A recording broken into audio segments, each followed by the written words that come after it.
পরিবর্তন যদি করতে হয় আমাদের সামনে একটাই হয়, সেটা হলো বিএনপি সরকারের পতন করাতে হবে।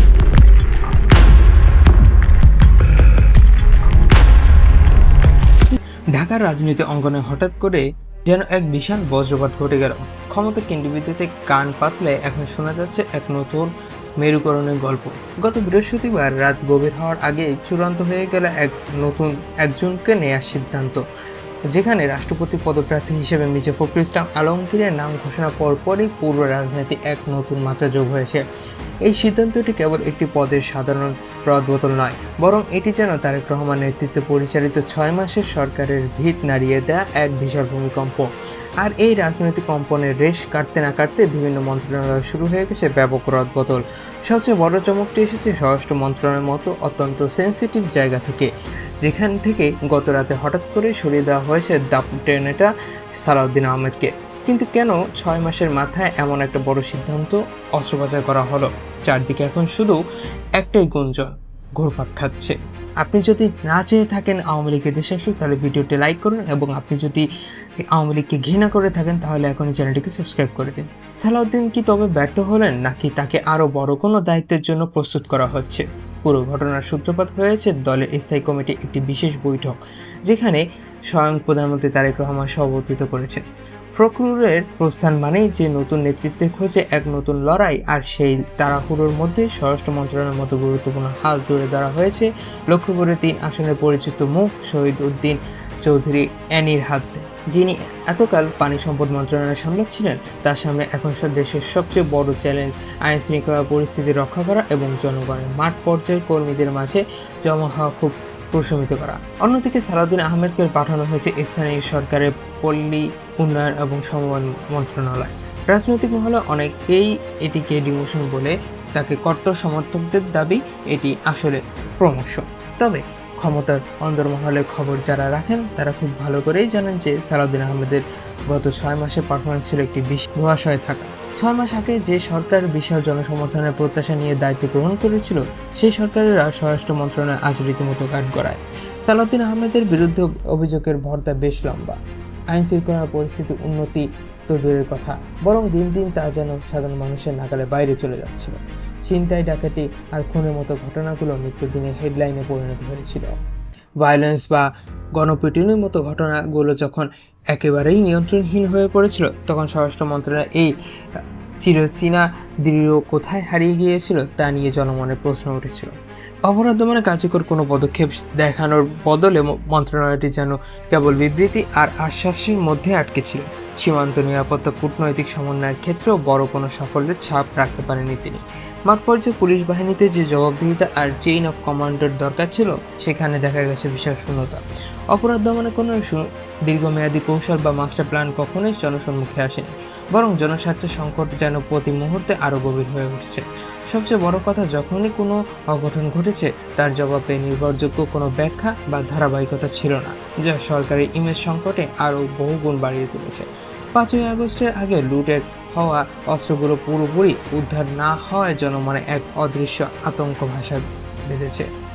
মানুষ এখন রাস্তায় নামলে নিরাপদে বাড়ি ফেরার গ্যারান্টিটুকু পাচ্ছে না। রাজনৈতিক বিশ্লেষকরা বলেছেন, এই ভয়ঙ্কর পরিস্থিতি বিশ্লেষণের মাঝে তিনি ছিলেন মূলত সংবিধান এবং সংসদ সংস্কারের নেশামত্ত। মন্ত্রণালয়ের দৈনন্দিন কাজের চেয়ে তিনি রাজনৈতিক জটিল অঙ্কের সমাধানে বেশি সময় ব্যয় করেছেন বলে অভিযোগ করা হয়েছে। তার কাছে স্বরাষ্ট্র মন্ত্রণালয় ছিল হয়তো একটি সেকেন্ডারি বিষয়, কিন্তু রাষ্ট্রের কাছে এটি ছিল সবচেয়ে গুরুত্বপূর্ণ এবং জরুরি একটি বিষয়। ফলে তাসের ঘরের মতো এই মন্ত্রণালয়ের দেয়াল ভেঙে পড়ার আগে সরকার প্রধান তাকে সরিয়ে দেওয়ার মতো কঠিন সিদ্ধান্ত নিয়েছে। কিন্তু গল্পের এখানেই শেষ নয়। সালাউদ্দিন আহমেদের সমর্থকরা এখন মাঠে নেমেছে ভিন্ন এক যুক্তি নিয়ে। তাদের মতে স্থানীয় সরকার মন্ত্রণালয়ের স্বরাষ্ট্র মন্ত্রণালয়ের চেয়ে অনেক বেশি বড় এবং ব্যাপক। সারা দেশে উন্নয়ন কর্মকাণ্ড, গ্রামীণ অবকাঠামো এবং মানুষের ভাগ্য পরিবর্তনের মূল চাবিকাঠি এখানেই নিহিত। সালাউদ্দিন আহমেদ যেহেতু একজন দক্ষ, অভিজ্ঞ রাজনীতিবিদ এবং আইনজীবী, তাকে সেখানে পাঠানো হয়েছে দেশ থমে থাকা উন্নয়ন প্রকল্পগুলো গতিশীল করার জন্যই। তাদের জোরালো দাবি একটি, কোনো শাস্তি বা ডিমোশন নয়, বরং এটি একটি অত্যন্ত গুরুত্বপূর্ণ পদায়ন। অন্যদিকে নতুন দায়িত্ব পাওয়া সালাউদ্দিন চৌধুরী অ্যানি এখন এমন এক হট সিটে বসেছেন যেন আক্ষরিক অর্থে এক জীবন্ত আগ্নেয়গিরি। তার সামনে এখন পুলিশ বাহিনীকে নতুন করে পুনর্গঠন করা, মব ভায়োলেন্স বন্ধ করা এবং সাধারণ মানুষের মনে হারানো নিরাপত্তা বোধ ফিরিয়ে আনা একটা বিশাল অগ্নিপরীক্ষা। আইন শৃঙ্খলার পরিস্থিতি যদি তিনি শক্ত হাতে সামলাতে না পারেন, তবে এই রাজনৈতিক মেলিন বা গৌরব ম্লান হয়ে যেতে পারে। কারণ সরকারের মূল ভিত্তি যদি নড়বড়ে থাকে, তবে উপরতলার সাজসজ্জা দিয়ে কি টিকে থাকা সম্ভব? এই অভ্যন্তরীণ সিদ্ধান্তের পিছনে হয়তো রয়েছে কোনো গোপন গোয়েন্দা রিপোর্ট অথবা সাধারণ জনমনে প্রতিফলন। 6 মাসের পারফরমেন্স যদি কোনো হেভিওয়েট মন্ত্রীকে এইভাবে সরিয়ে দিতে হয়, তবে বুঝতে হবে জনমনে মিটার চরম লাল সংকেত দেখাচ্ছে। দেশের রাজনৈতিক ইতিহাসের দিকে তাকালে দেখা যায়, যখনই কোনো মন্ত্রণালয় থেকে মঞ্চে সরানো হয়েছে, তার পেছনে থাকা ক্ষমতার লড়াই বা কোনো বিশাল ব্যর্থতা গ্লানি রয়েছে। বর্তমান সরকারে এমন এক চরম, কঠিন এবং সন্নিক্ষণ দাঁড়িয়ে আছে। দ্রব্যমূল্যের ঊর্ধ্বগতি, কলকারখানা বন্ধের উপক্রম, সারা দেশে অসহনীয় লোডশেডিং আর মানুষের মনে তীব্র নিরাপত্তাহীনতা, যাতাকলে পিছে হয়ে জনপ্রিয়তার গ্রাফ এখন ক্রমশ নিচের দিকেই নামছে। তবে সালাউদ্দিন আহমেদের এই ব্যর্থতা কেবল একজন মন্ত্রীর একক ব্যর্থতা না, এটি যেন পুরো সিস্টেমে এক বিশাল জ্বর। মানুষ এখন দেখছে তার এলাকায় ছিনতাই বাড়ছে, তার প্রশাসন হাত গুটিয়ে বসে আছে। তখন সে স্থানীয় সরকারের উন্নয়নের কথা ভাবে না, সে ভাবে নিজের জীবনের নিরাপত্তার কথা। আর এই নিরাপত্তা গ্যারান্টি নিশ্চিত করতে স্বরাষ্ট্র মন্ত্রণালয়ের নতুন মুখের উপর প্রবেশ ঘটানো হয়েছে। এখন দেখার বিষয়, সালাউদ্দিন আহমেদ কি তার নতুন মন্ত্রণালয়ে গিয়ে তার হারানো ইমেজটা কতটা উদ্ধার করতে পারে।